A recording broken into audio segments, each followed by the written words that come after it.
고요한 아침, 잠시 세상의 소음에서 벗어나 우리 영혼의 평안을 주는 말씀의 시간으로 여러분을 초대합니다. 혹시 지금 무언가를 끊임없이 쫓고 있지만 결코 손에 잡히지 않는 것 같아 지쳐있지는 않으신가요? 그것이 세상의 성공일 수도, 타인의 인정이나 사랑일 수도, 혹은 마음의 공허함을 채워줄 또 다른 무언가일 수도 있습니다. 우리 마음에 소망을 품는 것은 결코 잘못된 일이 아닙니다. 하지만 그 모든 소망 속에서 우리의 첫 번째 우선순위는 과연 무엇이어야 할까요? 오늘 우리는 우리가 무엇을 추구하든 그보다 먼저 하나님을 찾을 때에만 진정한 기쁨과 평화를 발견할 수 있다는 깊은 진리를 함께 나누고자 합니다. 이 말씀이 여러분의 마음에 다 깊은 울림을 준다면 조용히 구독과 좋아요를 눌러주세요. 여러분의 작은 손길이 이 은혜의 말씀을 더 많은 이웃에게 전하는 귀한 통로가 됩니다. 여러분의 삶과 가정 위에 하나님의 축복이 가득하기를 기도하며 이제 말씀 속으로 함께 들어가 보겠습니다. 오늘 우리가 함께 묵상할 말씀은 누가복음 5장입니다. 이 이야기는 얕은 신앙에 머물러 있는 우리에게 깊은 영적 성찰을 던져줍니다. 많은 이들이 신앙의 열매는 원하지만 그 열매를 맺기 위해 깊이 내려야 할 뿌리에는 무관심합니다. 하나님께 쓰임받기를 갈망하면서도 그 쓰임을 받기 위해 필요한 준비와 훈련의 과정은 피하고 싶어 하죠. 누가복음 5장 1절은 이렇게 시작합니다.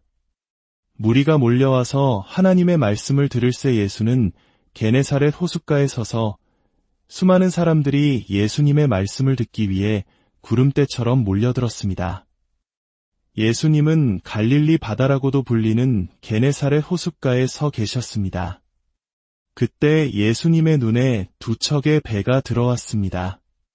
어부들은 이미 배에서 내려 그물을 싣고 있었습니다. 밤샘 조업을 마친 고단한 풍경이었죠.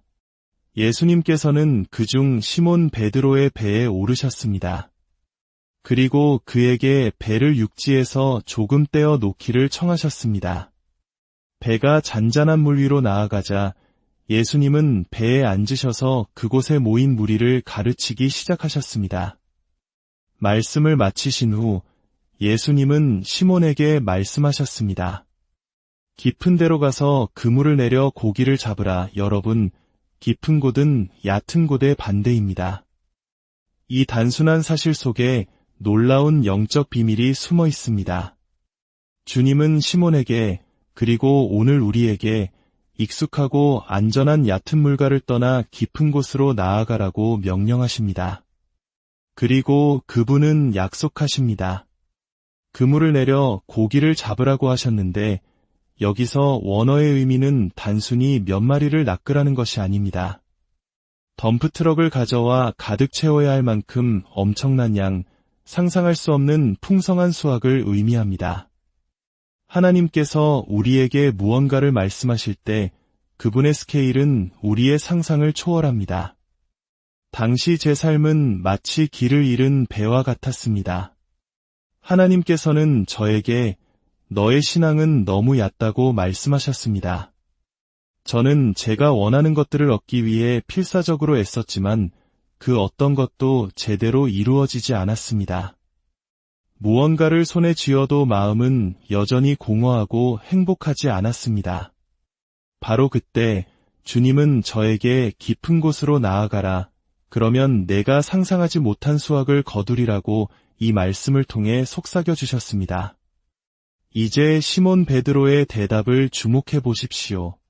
이 구절을 이해하지 못하면 우리는 이 이야기의 핵심을 놓치게 됩니다.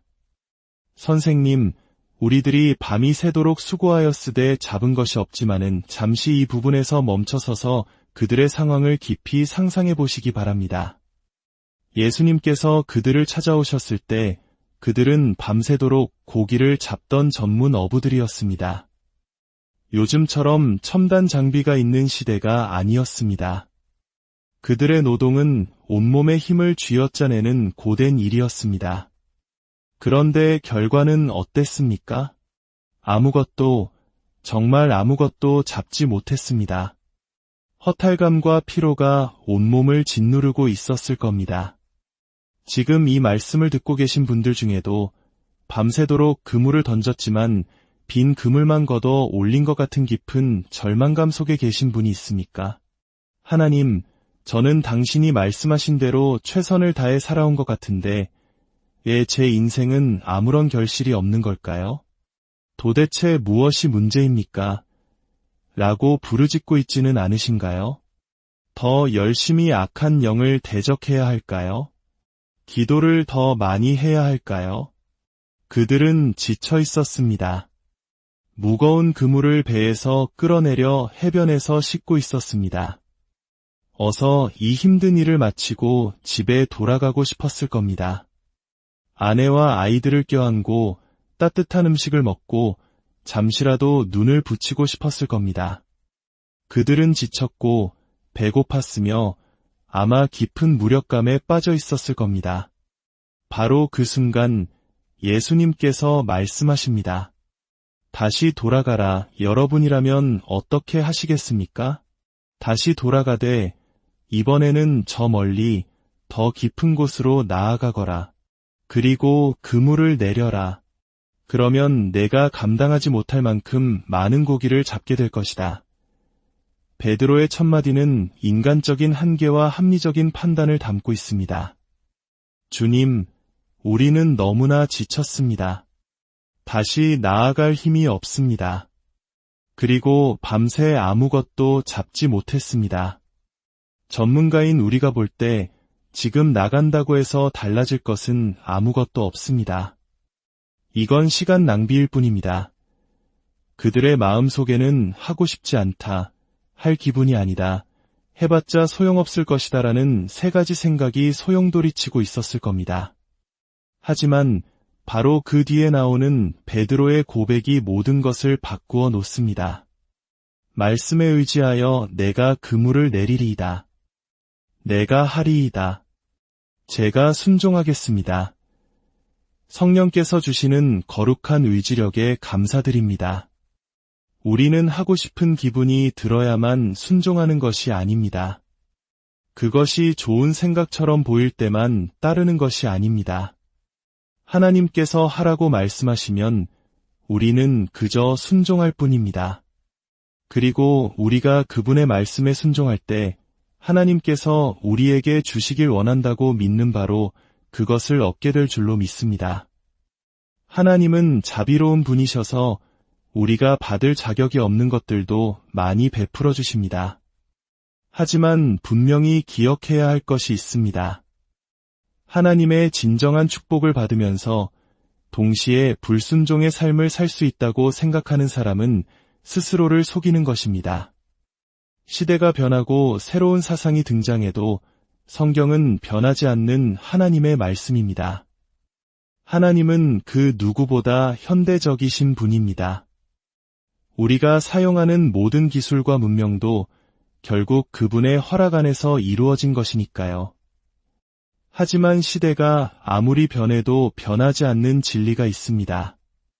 내 생각, 내 감정, 내 뜻대로 살지 말고 내가 내게 명하는 것을 행하라. 이것이 바로 더 깊은 삶으로 나아가는 비결입니다. 얕은 삶에 머물지 마십시오. 그러면 여러분이 축복을 쫓아다니는 것이 아니라 축복이 여러분을 쫓아오는 놀라운 삶을 경험하게 될 것입니다. 베드로는 자신의 경험과 이성을 내려놓고 피곤한 몸을 이끌고 오직 주님의 말씀 하나에 의지하여 다시 깊은 곳으로 나아갔습니다. 6절 말씀입니다. 그렇게 하니 고기를 잡은 것이 힘이 많아 그물이 찢어지는지라 그들이 순종했을 때 그들이 하고 싶지 않았지만 이해할 수 없었지만 하나님의 말씀대로 행했을 때 그들은 상상조차 할 수 없는 엄청난 양의 고기를 잡았습니다. 너무 많아서 그물이 찢어질 지경이었습니다.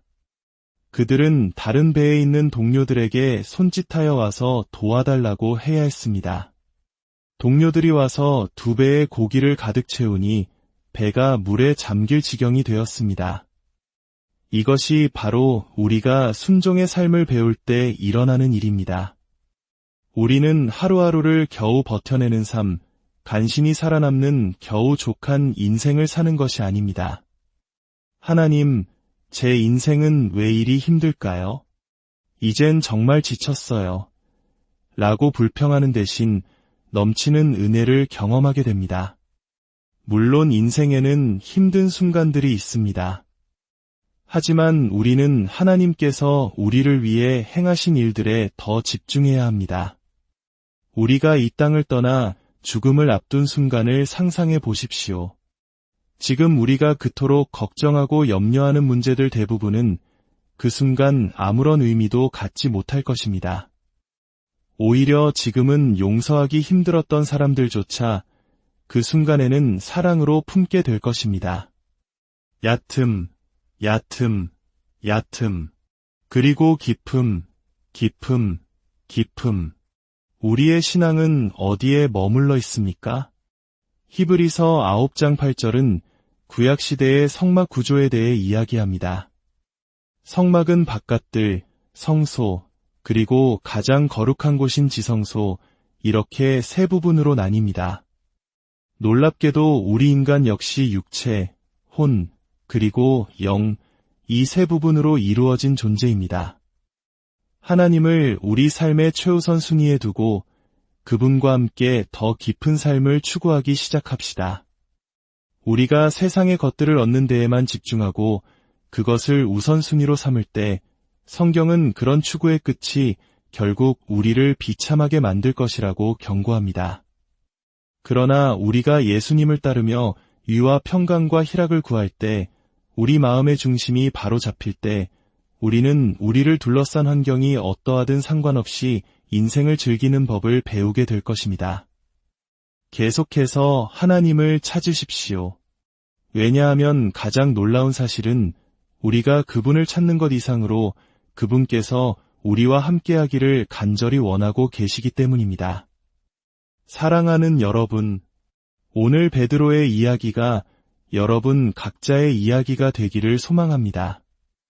여러분의 삶의 배가 지금 어떤 얕은 물가에 머물러 있습니까?